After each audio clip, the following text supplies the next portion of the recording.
Well, China's President Xi Jinping has said that the global economic recovery will be long and tortuous. China's economy is still growing strongly, just not at the rate we saw in the past.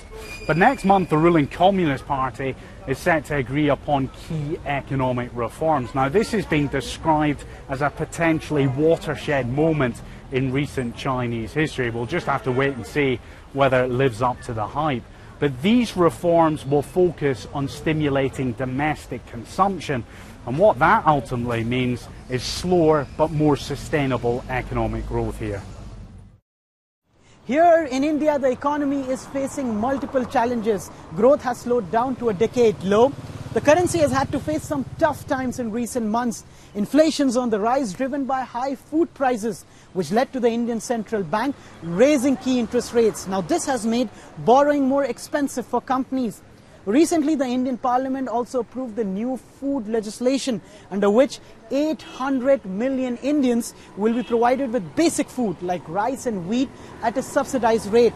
Now, this has raised questions about the government finances. And finally, despite the government easing norms for international companies to invest here in India in multiple sectors, foreign investors are jittery because of the uncertain political climate. They want to wait till the next general elections, which are due in April 2014. So clearly, the policy makers here in India have a tough task ahead. Here in Indonesia, the economy has been one of the standouts in the region over the last few years, clocking in about 6% growth every single year. But over the last few months, Indonesia has seen some turbulent times. The currency, the Indonesian rupiah, has weakened dramatically against the US dollar, making it one of the weakest performing currencies in the region.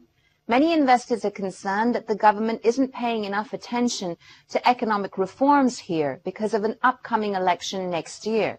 They want more efforts to be made towards fixing some of the inherent problems they see in the Indonesian economy, like red tape, shoddy infrastructure, and rising levels of corruption.